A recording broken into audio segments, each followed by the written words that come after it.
I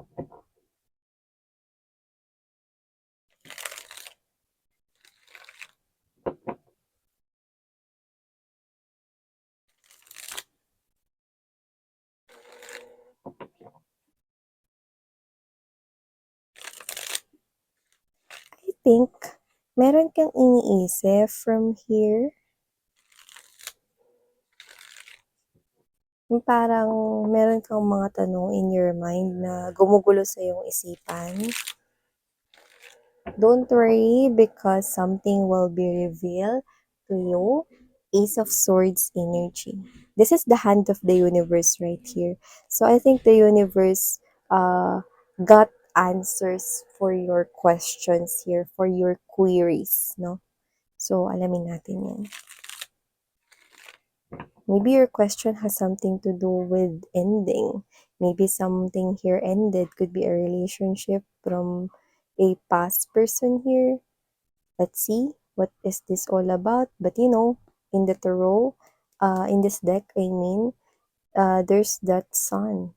So I do pick up that this is you. You could be thinking here of an ending, of bakit hindi nagkaroon ng new beginning out of this ending, or meron pa bang new beginning dito sa ending na ito.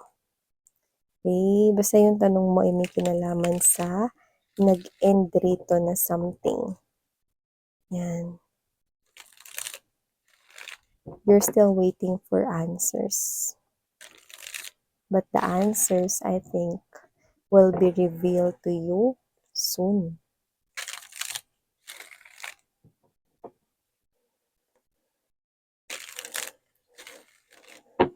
Okay, let's go ahead and check this out.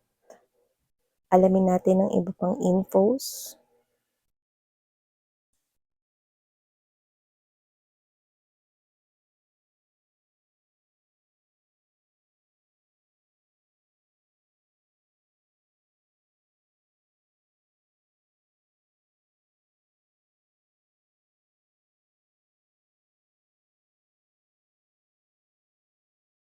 No.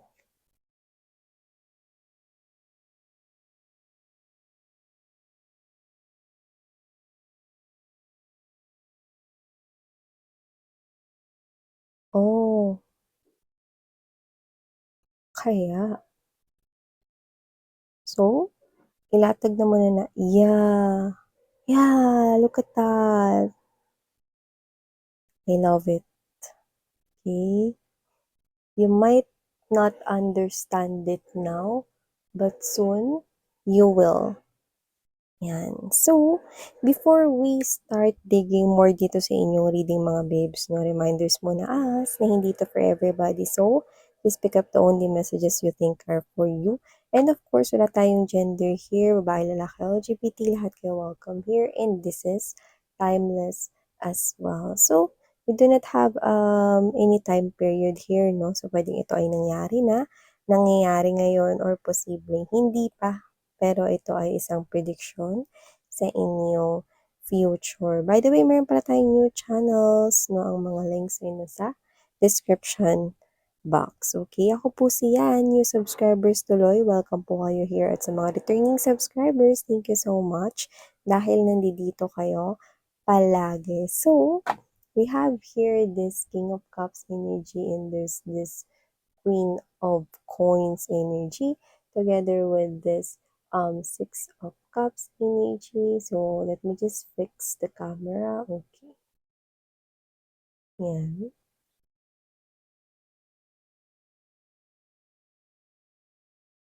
Okay. Commercial. So, yun nga, no? Balik tayo rito, no? With the Six of Cups energy, Four of Swords, and there's this High Priestess right here. Maybe you could be thinking about this person here. Maybe hindi na kayo nag-uusap, or pwedeng matagal na kayong hiwalay yung iba, mga babes, no? Pwedeng hindi naman naging kayo, pero maaaring may gusto ka sa kanya. Basta, isa siya sa mga taong minahal mo. Yun ang pinapakita sa akin dito. At pwedeng iniisip mo, pwedeng yung iba, ex nyo to. Pwedeng yung iba, hindi naman naging kayo, no? Or hindi naman naging officialing kayo, no? MU, mga ganun. Sa iba, no? At nakikita ko dito 'no, na kung sino man 'yan, iniisip mo kung kamusta na ba siya, ano na bang balita sa kanya. Pero ang pinaka-concern mo is kung sino man 'to ha, na iniisip mo, ang pinaka-concern mo is iniisip pa rin kaya niya ako? Or pinakagusto mong malaman kung mahal pa kaya niya ako? 'Yan 'no, may natitira pa kaya sa kanyang konting pagmamahal para sa'kin? Or iniisip niya ba ako kahit konti lang? 'Yan 'no. So dito nakikita ko yung sagot 'no, hindi nga konti, eh, madami 'no. Yung tanong mo na 'yan kung kahit konti ba iniisip ka niya 'no, well nakikita kong madalas ka niyang isipin. 'Yan 'no, may konti pa rin ba siyang natitirang pagmamahal sa'kin, Miss 'yan? Hindi konti, eh, mahal ka pa talaga niya. So, kung sino 'tong person na 'to, hindi ka naman talaga niya nakalimutan. Ang lahat ng mga ala-ala ninyong dalawa 'no, ay nasa kanya pa ring memory storage 'no. So, na-o-occupy pa rin 'no, para siya ritong ano, hardware, yung ano, hard drive 'no na hardware, hard drive 'no na marami ritong space for these memories 'no. Palutang-lutang lang 'tong memories mo sa kanyang mind. So, sa kanyang thoughts 'no, buhay na buhay pa rin ang inyong ala-ala 'no. Hindi naman maitatatawa na isa ka sa pinakamagandang nangyari sa buhay niya. So, hindi ko alam kung ano talaga yung dahilan ba't kayo nagkalayo rito 'no, pero yung iba may kinalaman dito sa distansya at travel. So, bahala kayo kung ano yung nangyari na may kinalaman sa travel, puwedeng yun ay kayo ay nagkahiwalay kasi puwedeng nagkalayo kayo 'no, tumira sa magkaibang lugar, posible po yun 'no. So, yung iba naman 'no, puwedeng meron ditong LDR 'no, na parang hindi nag-survive yung LDR situation na yun 'no. Pero nakikita ko na kahit ganun pa man 'no, kahit may natapos na sa inyo, ano man 'to na parang involve yung travel 'no, please apply this 'no into your own unique situation. Mahal ka pa rin niya. Iniisip ka pa rin niya kagaya ng pag-iisip mo sa kanya. So, nakikita ko rito na kahit gano'n yung katindi ito nga yung nakakaloka rito 'no. Hindi ko, lubusan na maintindihan kung bakit kahit ganito niya ikaw katindi naiisip or kahit ganito yung katindi yung emotions niya for you, may pagmamahal, oh.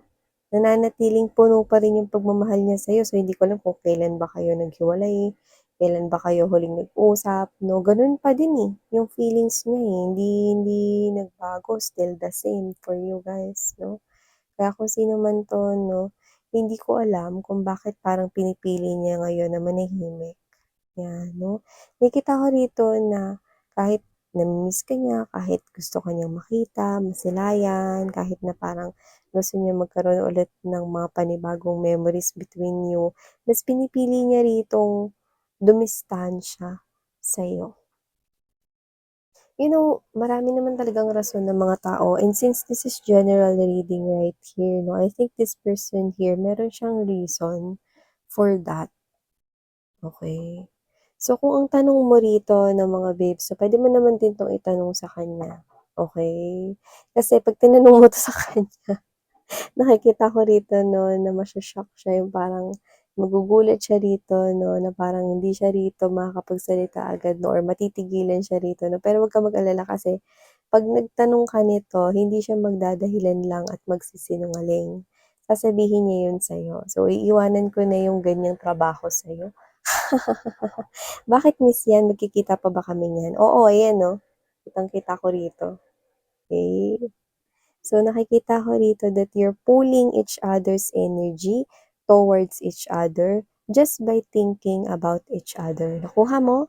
Kasi parehas ninyong iniisip ang isa't isa kaya kayo ay magtatagpo pang muli with the Eight of Wands energy and there's this, um full card energy which is an Aries energy 'no, pero doesn't have to be na Aries lang yung ka-deal ninyo. You could be dealing with any zodiac sign 'no. Dito kasi nakita ko na magkikita pa kayong muli. Like, it's like a random day to you. Parang hindi ito usapan, 'no, lalo na naputol na yung communication ninyo, magkikita kayo sa isang familiar na lugar na puwedeng pinupuntahan niyo before, okey? Sa parehas na oras at parehas na lugar, makikita ninyo ang isa't isa ulit, 'yan, 'no? At possible conversation rin ang puwedeng mangyari diyan. So, kung interesado ka na alamin 'no, kung bakit, hindi niya pinush ang kanyang feelings for you, bakit hindi ka niya hinanap, bakit hindi ka niya rito, um, pinuntahan, kung ganito katindi yung feelings and emotions niya for you, puwede mong tanungin 'yan. Eh, ano yung rason niya? 'Yan ang hindi ko makuha rito. Ano yung rason niya? Kasi yun ang pinakasisikreto niya rito. Na parang to the point na hindi niya iniisip kung bakit 'no, kaya hindi natin makuha 'no, pero may nililihim siya. May rason for that 'no. Pero ang maganda rito, kitang-kita ko yung rason ni universe, bakit ganito yung sitwasyon mo, 'yan 'no. Ang nangyayari kasi rito mga babes 'no, after this pag-uusap, kung sino man 'tong tao na 'to 'no, na may feelings ka rin para sa kanya ngayon 'no, nakikita ko 'no, na after ng inyong muling pagkikita 'no, ang dahilan kung bakit hindi kayo magkakabalikan ng tao na 'yan or hindi madudugtungan ng inyong love is because meron ditong someone better na bagong papasok sa buhay mo. Ito yung plano ni universe sa buhay mo. Yan oh, in the near future, Three of Cups energy, Three of Wands right here. Nakikita ko na with the Hierophant and there's this Nine of Wish energy. I do see, I mentioned wish. I do see someone new entering into your life and you will be so happy that you did not go back to whoever this person is, no? Na iniisip mo na yan, no? Someone better is coming your way. And I think that is one of the big plans the universe right here has for you. Yan, no? Meron pala ritong niluluto si universe for you, no? Na somewhat beautiful love story here, no? Mas maganda itong love story na ito kasi dito parang mas mahahanap mo yung balanse mo. Dito mas mararamdaman mo 'no, na ito na talaga yung love na gusto mong hintuan 'no. Like yung ibig ko sabihin dun 'no, you will not search anymore for love because you've already found that love that you're looking and seeking for. And for you to be able to describe it as such, ibig sabihin 'no, makikita mo ito right before your eyes, mawi-witness mo ito 'no, na kaya pala hindi kami nagkabalikan ng taong yon or kaya pala hindi nagkaroon ng isang panibago na koneksyon sa aming dalawa ay dahil nakalaan pala ako para sa isang maganda at makulay na pag-ibig sa taong bagong paparating sa buhay ko. See? Life is really beautiful 'no, nakakatuwa yung mga tricks ng universe right here 'no, like they always have, time 'no, to surprise each and every human being and this is what is their surprise for you 'no. Gano'n yun mga babes 'no, sometimes hindi natin naiintindihan bakit nangyayari itong mga bagay na 'to. Like, wala ka namang ginawang masama or, what happened here, parang may nilabag ka bang batas or whatever 'no, walang gano'n 'no. Alam mo kasi mga babes 'no, sometimes hindi natin maiintindihan 'yun kasi hindi pa right time. Pero 'pag dumating na yung right time, dun mo maiintindihan 'yun and I think here, ang right time is ang pagdating ng bagong tao sa buhay mo. Kasabay nun yung sagot 'no, sa tanong mo na bakit hindi nag-work, bakit hindi niya ako pinuntahan, yun 'no, yung totoong past person 'to na pinag-usapan natin 'no, bakit hindi kami nagkabalikan dahil ito pala yun 'no, ito pala yung plano 'no, ni universe sa'yo 'no. There is someone better coming and this is someone here na I think yun yung rason kung bakit hindi natuloy kung ano yung, naging connection mo with your past person right here. Okay? So, yeah, beautiful. Let me just give you, no, nakikita ko dito mga clues and hints, no, na pwede mong tandaan. So, I'm seeing letter F, letter E, letter T, and letter O. If initials niya yan, or maybe initials mo, no, or baka pares kayong merong letters na ganyan. And I'm also picking up right here, color red, baka mahilig siya ron, no, or meron siyang specific na bagay na laging dala-dala, tas color red yon. Pwedeng panyo or maybe accessories, no, color red, no, so lagi niyang ginagamit. Okay, so yun yung nakita ko here. But whatever it is, and whoever it is, you will definitely feel that this is a dream come true for you guys. The Hierophant, this is someone here na masasabi mo sa sarili mo, ay, ito na yun, yung person na gusto kong pakasalan at makasama habang buhay. Yung person na gusto kong magdala ng apelyedong pinamana sa akin ng aking itay.